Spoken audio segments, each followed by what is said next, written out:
Hey everyone, Dr. Brody Sharp here with Bannockburn Chiropractic and Physical Therapy in Glenview.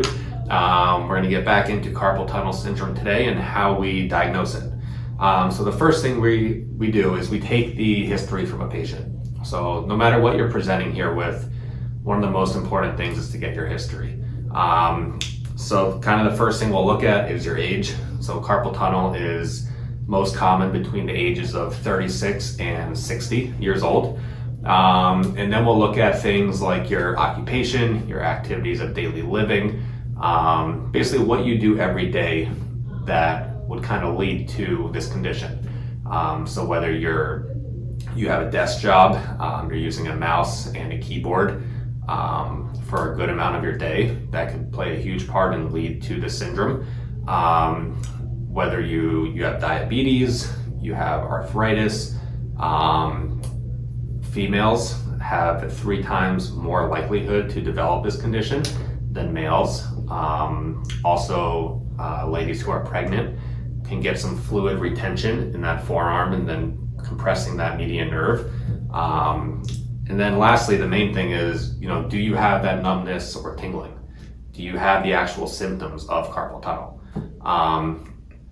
And then we'll kind of pick at it and see, what's giving you issues throughout the day. Say you're having trouble gripping things, holding different things, you're dropping things, you feel clumsiness in your hands, you feel like your hands aren't working well, difficulty buttoning the top button in your shirt, or if you're dropping your phone, or things that you're not meaning to do that you're doing just out of nowhere kind of, and it's almost kind of shocking you that this is happening.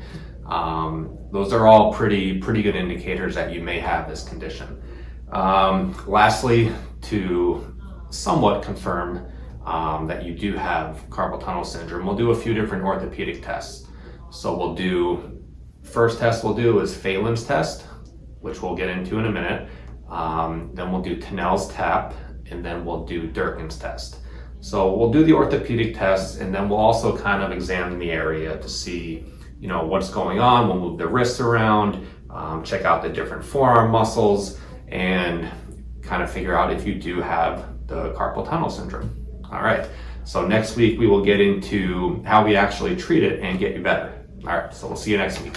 All right, so we're gonna do some orthopedic tests now with our patient here. So first we're gonna do Phelan's test. So let's have you bring your arms like this and your hands like this. So we hold this for about 30 seconds to a minute. If this produces any symptoms into the hand, any numbness, any shocking symptoms, any tingling, that will be positive for carpal tunnel. Next, you can go ahead and relax. So go ahead and bring your arm out. So we're gonna do Tinel's tap. So we're gonna basically tap through the palm of the hand and work our way up towards the elbow. If that produces any symptoms into the hand, that would also be a positive test for carpal tunnel. Lastly, we're going to go ahead and bring your hand out. So we're going to compress that carpal tunnel here for about 30 seconds. We'll hold the area, and then we will see if that produces any symptoms as well. Again, it could be positive for carpal tunnel if he has any numbness, tingling, or any type of shock-like symptoms into the first 4 fingers.